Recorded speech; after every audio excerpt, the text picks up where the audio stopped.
What is a unique game you played as a child? We were inadvertent LARPers. My friend lived on a mini farm, they had chickens, llamas, and goats, and his mom would make up Ziploc bags of Monopoly money and hide them all over the place. We would go out and fight imaginary bad guys and find the bags of money so we could upgrade our gear. I was the cleric, so I started with a staff which I upgraded to silver, duct tape on the ends, then later to metal. We hammered Mountain Dew cans as metal end pieces. We made suits of armor out of cardboard boxes which we upgraded similarly. The best was the road by his house, it was the river, and whenever a car would go by it would represent some sahags, water monsters, jumping out. So we would come flying out of the bushes and start swinging our homemade weapons like crazy people.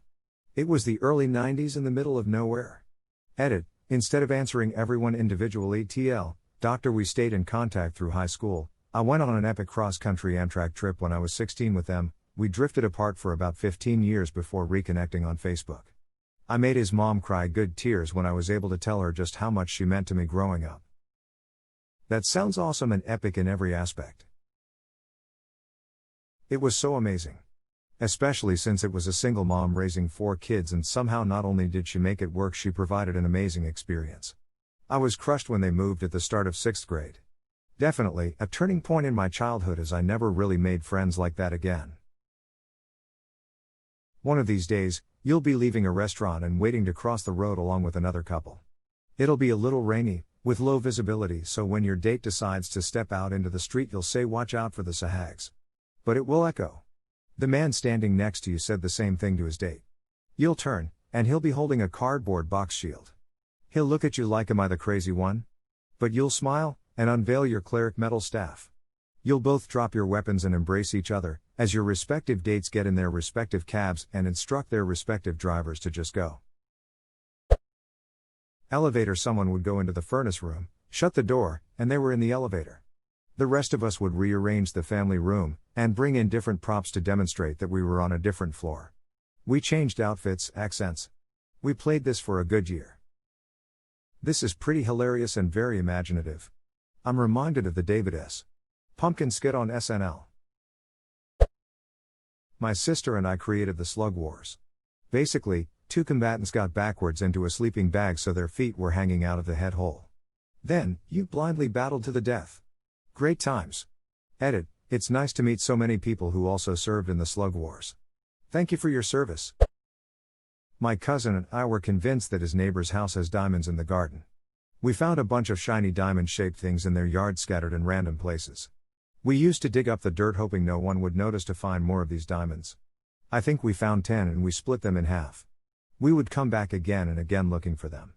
We made a promise not to tell any other kids or our parents about them. One day my mom found one of my diamonds in the pocket of my trousers and asked me if she should throw it. I was shocked. Why would she throw away an expensive diamond? Turns out, they were glass teardrop pieces of an old chandelier they threw away. I was so disappointed because we even planned to buy a Lamborghini with the money. We would take Dad's snuff can full of rocks and tape it shut. Then we all faced the same way as a designated person threw the can way out in the open pasture at night. All players set out to find it, and if you picked it up and made it back to the finish line it was a point. The rocks were audible if shaken. If you were able to tackle the runner before he crossed the line. No point and rethrow. First to 5 wins, or first to break a bone loses. Or first to break a bone loses him. I feel like Teresa's story here. We made up a game called camera tag. Basically hide and seek, but it would have to be in the dark, and you have to have a camera. If you spot someone, you have to take a picture of them with the flash on. If they're in the picture they get caught and they're out. Then someone find an old SD card full of random pictures of kids in the dark, creepy stuff. Today's top comment, tomorrow's Tifu by finding a SD card full of creepy kid pics. My horses. Whenever we were on a road trip, or honestly on any sort of drive, my family would try and spot horses before anyone else did. You had to shout my horses. And then count them. It was a running tally, but no one ever really kept score once the trip finished. Whoever had the most was the winner. There was a way to get back in the game, however. If you drove past a graveyard or church cemetery, you could yell bury your horses. And everyone who had horses would go back to 0 except the one who spotted the cemetery. It was a cutthroat game, and if someone had a lot of horses, i.e. he just drove past a farm and brother has 13, then the whole family would be on high alert looking for cemeteries. It was a fun way to pass the time. I've unconsciously played the game in friends' cars because I'm so conditioned at this point and it scared the shit out of them, haha. It was dead quiet and we drove past a farm. I ain't giving up this chance to get ahead.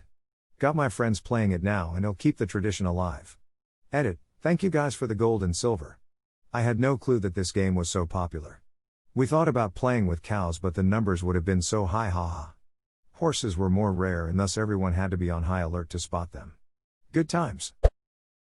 My brother and I would throw a bouncy ball at the stairs and then try to be the first to track it down. This kept us busy for hours. I know someone that did this in jail. They'd close their eyes, and flip a penny or a button somewhere into their cell and spend the next few hours crawling around trying to find it. Oh. That's much less heartwarming. It's not what it sounds like, but my cousin and I used to play the underwear game. We would go into her laundry room, which was in the basement with ample room, and both of us would grab someone's used underwear from the hamper. Then we'd fight each other trying to get the underwear over the other's head. Obviously it was disgusting and had to stop when someone caught us playing it. My cousin and I used to play witches. We basically made like a million poems about wishing harm on everyone we hate and would run around in the forest cursing them. We also did more wholesome stuff, like picking up twigs and leaves to put in our potion pots. The potions were also usually to curse people though. My cousin and I made a potion once mixing everything we could find in my grandfather's shed into a huge bucket. It was mostly gasoline and chalk, and we knocked the entire bucket over by accident, killing about a 20-foot stretch of bushes. He was not happy with us. My sister and I made potions with stuff in the bathroom. It was usually my mom's long-forgotten shampoos and lotions. But one time we found a container of hair bleach and activator and added that in and left it sealed in the conditioner bottle and it exploded and my mom put an end to all that. Just don't make the ammonia and bleach potion. Ah yes, the draft of burning stink, a powerful brew. The bomb game. We threw a ball around and if you got hit, you had to lie on the ground for 5 seconds before returning to the game. My sister and I and our brother, like cousins, would play this against our uncles, and although I'm pretty sure if we actually kept score, we kicked their asses. Eventually all the uncles and my dad joined in and the youngest uncle joined the kids' team. He told us he played the bomb game in high school. My younger cousins actually believed this, and we wanted him on our team anyway because he was more like the biggest kid. It eventually became a family tradition. Back in the day when my family actually saw each other. My brother and I had a game we called the bomb game, but yours seems much more wholesome. My brother and I got matching Fat Man solid rubber balls shaped like the nuclear weapon of the same name.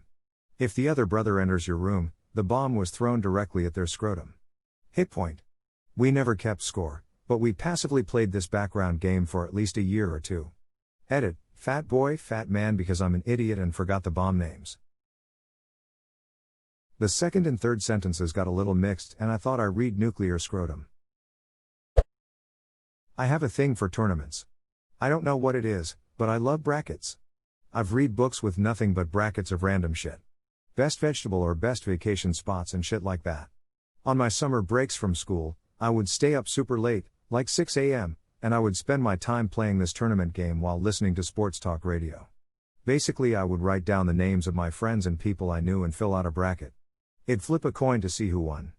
The first round started as best of 5 and they got progressively longer, with the loser's bracket that was best of 3. When a player got enough flips in his or her favor, they would move to the next round. After a champion was crowned, I would calculate all the winning percentages by hand and use their overall records to seed them going into the next tournament. I still have notebooks full of these tournaments in my parents' shed. What kind of job do you have now? Anything related to stats like this? I worked in television for about 15 years. Back in school now looking to get into sports. Maybe as a tournament director somewhere? Use a bracket-style tournament to decide your major. Then a second one to decide your job. Why have I not thought to do this? I'm not sure. It's sort of your thing.